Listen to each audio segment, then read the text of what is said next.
איזה כיף שבאתן, שנה שביעית לקיומו של מרוץ הלילה של פתח תקווה, ותודה רבה לכם.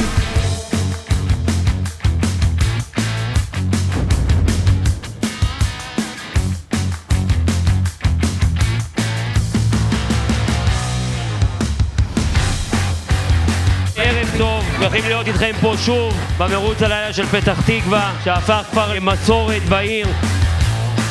3, 2, 1,